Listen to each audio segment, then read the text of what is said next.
Hey everybody. So this is Mr. Langella. I wanted to just do a quick little lesson here and have it recorded so that we can go over kind of the things that we're going to be doing today in class. Obviously, you notice I'm not in class today. I'm still recovering, so I am going to be doing this recording so that we can kind of stay on track with everything that we're supposed to be doing. So just please make sure you pay attention and you follow along and you complete the activity as we go through it. Remember, this was the activity that we were completing last time I was in class. This was the Articles of Confederation activity. So please, like I said, if what you're going to do is watch the video, go along step by step the same way I am, and then basically I want you to fill in the missing blanks. I will make sure I tell you what are the key things to know so that you don't need to worry about, having any sort of, I guess, mistakes or anything that's missing. All right. Now, this is also included on your activity already. So you actually have the link to this PowerPoint. So if you are confused at any point, definitely just go take a look and you should be, you should be all good. All right. So I just want to make sure that's clear before as we go forward. Okay. All right, guys. So let's go take a look. So last time we were here, we were doing situation 4, which was discussing, and let me first get this out of the way, which was discussing the new land. Right. So let's go to issue number 4 now. I think one of the classes already did this one. So if you did issue 4 already, then you can skip to the next section, but we're going to do this for the rest of the class. So remember, the key thing here to remember is firstly, let me get this pen out here. Now, issue 4 is new land.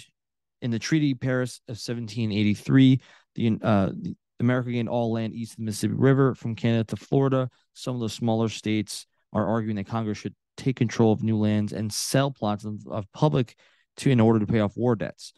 They believe this newly acquired land should go to the common benefit of the nation. Plus, they don't want to see big states get even bigger and more powerful. The large states claiming ownership of these lands, North Carolina, Virginia, New York, Connecticut, and Massachusetts, disagree, and they think they should not give up the newly won land to the central government. Now, the key thing is, remember, is this new territory, okay? Each of them already basically are claiming that they are owning this land and they can do whatever they want with it. Their issue is they don't have the wealth and they need to earn money to pay off debts, which was, remember, situation number 3. Okay, so let's continue. So this would be the land in which they're talking about. They're thinking that they would try to make this land owned by the government so then they could sell it away. So Thomas Jefferson, okay, I think we said this part, so let's go to the final part. So Thomas Jefferson has suggested all states give up their land claims and said give control of the Northwest Territory to the national government. Lands will be divided into territories overseen by the governors, and the government will sell land and use money to fund public schools and pay off debt. When a territory's population reaches 60,000, it could then be petitioned for statehood. Finally, slavery would be banned in this region. Slavery would also be banned, so these new territories would not compete with cash crop producing states. Instead, Jefferson wants to make an empire of liberty by providing affordable land to independent farmers. Now, based on your state's interest, do you accept Jefferson's proposals, the Land Ordinance of 1785, and the Northwest Ordinance?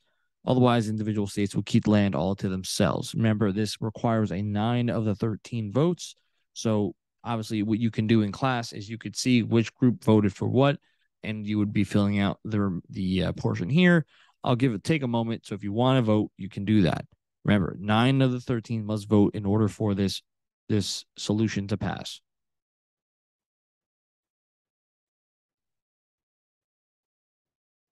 So when we look at the actual solution of what ends up happening in real life, the proposals do pass. This is considered to be one of the most significant achievements of the Articles of Confederation. Remember, if a state does not vote at all, then this does not count. So the fact is, all states did agree, they did vote, and they all agreed, for the most part, agreed yes, and they wanted to create these 2 laws, 2 systems. So the significance of what you see. So first, the decision obviously is it passes, but the significance is the first real achievement by the Articles of Confederation, and it creates the 2 solutions. The Land Ordinance of 1785 basically reorganizes all the land in that Northwest Territory, the Ohio Valley, right, and basically takes the land that they could sell away, takes the money and pays for war veterans as well as sold to settlers so they can buy land and start owning it. And the money they make from this would be helping to help basically create public school systems for everybody. Secondly, the Northwest Ordinance basically is a law system or law concept where, in order to be considered a new state, because remember that what happened with Vermont, where they were basically trying to hold hostage of the United States by trying to side with Britain if they weren't allowed to become a state themselves. So this kind of puts a squash to that. So now that anyone that wants to apply to become a state, they must have 60,000 male settlers, and they will not allow to have slavery in the region, and they must have a constitution before they can be considered a state. And that constitution should be mirroring what the other states have. Okay. Now, once that happens, it means they can become a state. So that's really the significance. Okay. So now let's move on to number 5. So this is Redcoats, Pirates, and Indians. Oh my! All right. So this is the next portion. The British continue to refuse to evacuate the Northwest post they've occupied since the end of the Revolution. Knowing the U.S. is in no position to force them out, the Spanish refuse to allow Americans to trade in New Orleans, cutting off all access to the Mississippi River to coerce Western settlements in places like North Carolina to break off America and join the Spanish. The settlers who pledge an oath of allegiance to Spain will get special trade deals and protection. On the frontier, hostile Native Americans tribes like the Creek, who have much larger armies than the Americans, raid settlements. Americans living on the frontier have requested protection, or else they might turn to the Spanish, who can offer them better protection. On the seas, the Barbary pirates seized American ships. In the past, the British treaties with the Barbary pirates protected American ships, but now since they're not there, they basically have been continuing to seize them. Now, they basically have been keeping sailors hostage, they've been disrupting trade, and they're seizing American ships. The states feel that they cannot deal with foreign nations because the national government is not respected by other nations. Congress is asking the states for soldiers who may or may not be paid, and a navy, including sailors and ships. They also need help deciding how to address these foreign threats. By force, by payments, the options seem kind of limited. Now, this is really important when you're looking at what they must do. Remember, we already talked about the fact that they aren't really leaving land, and now they're having a lot of disputes over territory in the Southwest region. And the fact is, they want to gain access to the port of New Orleans, which is really important for trade back then. So the point here is that you have to vote on is whether or not they must vote to create a navy and also create a military United Nation, not United Nation, but a national army between all of the different states. So this would require technically a 13 out of 13 states must vote in order to get this passed. So technically you would have to vote and every state must agree. So I'll take a moment. You can pause the video here, and if you want to vote, you can.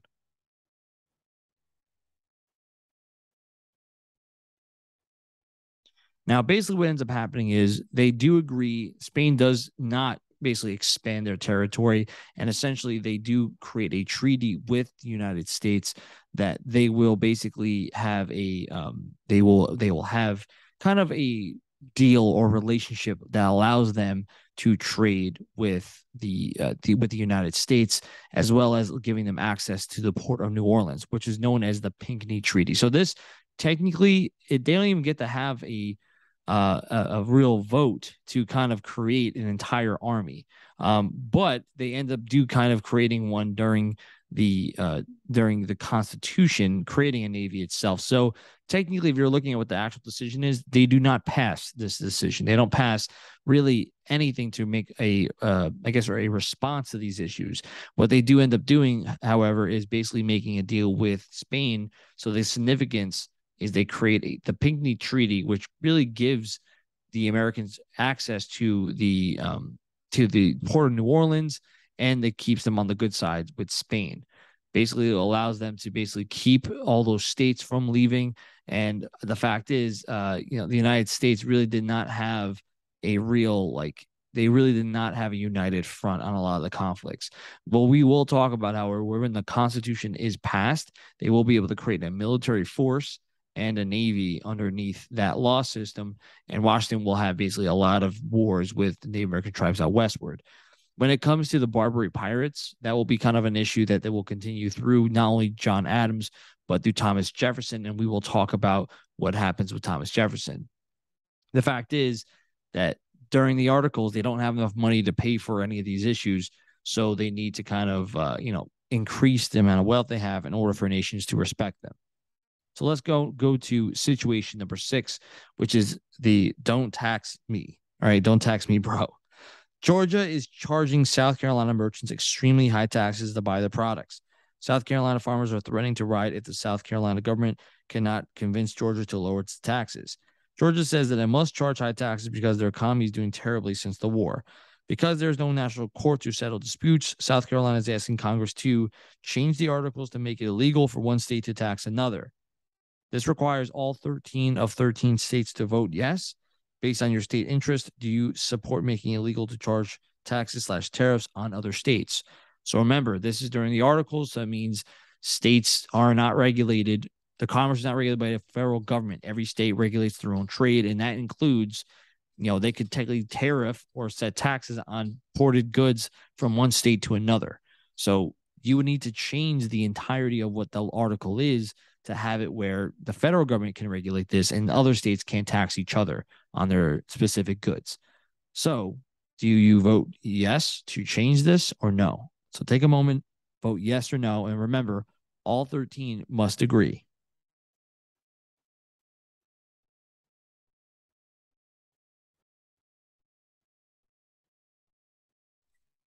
Now, because it is required for a unanimous vote to change, Congress is unable to gain control over commerce and trade. Just think of it this way: if Georgia has to vote yes to stop themselves from trade or from taxing South Carolina, they're not going to do that. As in, they continue to make their own regulations and trade laws. They continue to tax each other on goods and services. So the point is, they did not agree. It needs to be unanimous 13 of the 13. That fails. So the significance is exactly what it says here, that basically it does not change the whole concept of the federal government not having the power to regulate trade or commerce. And now we're on to the very last one, Shays Rebellion. Okay, so let's take a look. So the situation looks like a lot of things here, but I'll read it for you. In September of 1786, farmers in Massachusetts began to protest about the fact that their property was being seized because they were unable to pay off their debts and were unable to pay state taxes. Many of these farmers had fought in the Revolution and still had not been paid because Congress lacked the money. When protests and petitions did not work, a former military officer named Daniel Shays organized over 1,000 farmers and soldiers and resorted to tactics like the Patriots had used before the Revolution, forming blockades around courthouses to keep judges from issuing foreclosure orders, and threatening to take over the federal arsenal, where weapons were stored. Congress did not have an army to send to Massachusetts, so they're asking states to contribute $500,000 and troops. Each state decides individually if they want to help and how much. So there's no guarantee all states will contribute the same or anything at all. Based on your state's interest, will you give Congress troops and money to put down to the rebellion? If so, how much? So your job basically in this scenario is basically to tell us how much money would your state be interested in donating, and how many troops of your own militia would be sent to help contribute to the stopping of this rebellion. Let's find out. Take a moment, discuss it with your partner, and then say what you think your state would be delivering to help the cause.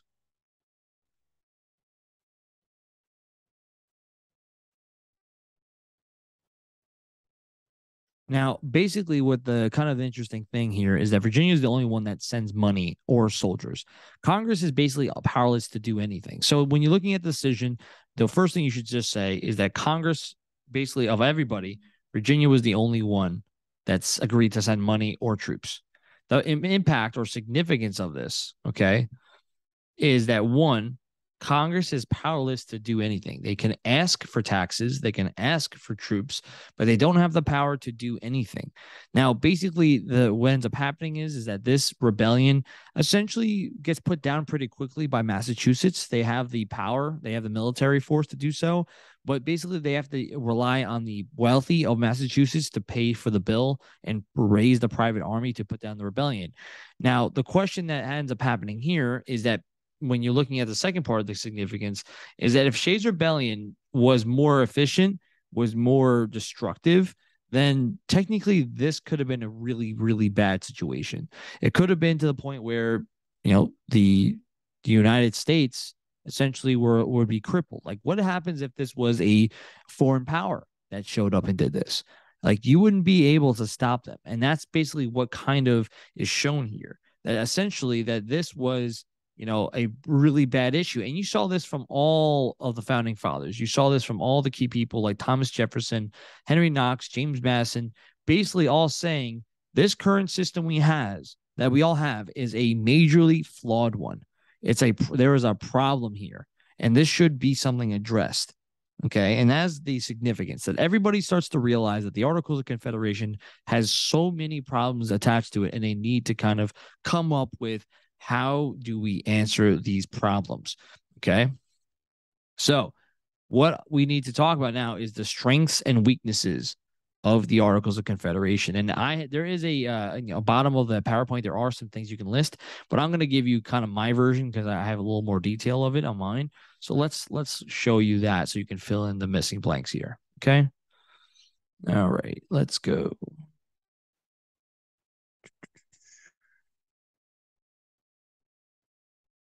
Here we go. Okay. Now, when you're taking a look at the strengths, right? So let's go to the strength section. So if you go down, like you can see, firstly, the Articles of Confederation, each article is shown below.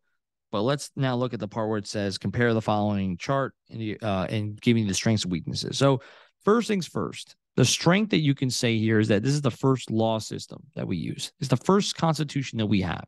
The first ability for us to kind of govern each other and create a joint idea that we can all kind of, unite together behind one law system, right? And that's kind of 1.1 and 0.2. Okay. There is also going to be a concept of federalism, where it's basically there is going to be a division between the powers of the national government and the powers of the state government. Now, granted, what that means is the state powers are extremely strong and the national government's extremely weak. But there is a relationship between the two. Like there is a Congress that votes on policies. That is a wide shared agreement between everybody. But the state government clearly has more power. So when you're looking at the overall congressional powers, okay, the key thing is that they have the ability to declare war. They do have the ability to sign and agree on treaties because that's what happened during the Treaty of Paris. They can deliver mail and send out reports to everybody. The issue here, though, is that they can create money, but the problem is they can't regulate commerce between each state. Each state has its own currency. So even if they want to create money that is a national form of money, it doesn't really count. Right? That's kind of the issue. It does not count because every state has their own currency, which is a problem. Okay. So weaknesses. All right. A weak national government means the states can do whatever they want. Right. If states can do whatever they want, then basically why do they need to listen to the national government a lot of times? One House legislator is also a problem. If one group of federal power makes all the decisions and everything, then what happens if they disagree? Then nothing occurs, right? When you're looking at other systems of government, they basically have way more people involved because then they can kind of push things quicker. States, depending on size, population, each have one representative and one vote, right? Which is a problem because it means you have less people involved, less representatives, less say. Thirdly, fourthly here, no executive or judicial branches. There's no one enforcing the laws. There's no one regulating or interpreting the laws. So you have no one that's going to make sure that things are properly followed or that things are actually right and they actually make sense. Then they have the idea that we saw this already, that the national government has to ask for money from the states. They can't actually demand money to help pay for a lot of the bills. And I said this earlier, each state has its own currency and militia, right? See, these are all weaknesses. And obviously at the very end, in order to create laws, you need to have 9 of the 13 states must agree, or to create a new article, you need 13 out of the 13. You need a unanimous decision. That is too difficult to pass a law. And when that's the case, it just means that everything is so slow when making decisions. That is a problem, right? And that needs to be addressed. Now, when you're looking at the overall accomplishments of what they end up doing, you have to understand this was already put into place during the American Revolution. So they were able to follow like these law systems and win the war using the Articles of Confederation and come up with a peace treaty. They were able to pass the Land Ordinance, which we talked about before, which basically established the plan for using the Ohio Valley. And they created Northwest Ordinance, which allowed them to know the process of having to create new states. So they figured this stuff out and they did sign all these things off using the Articles of Confederation. So that's kind of the key thing, right?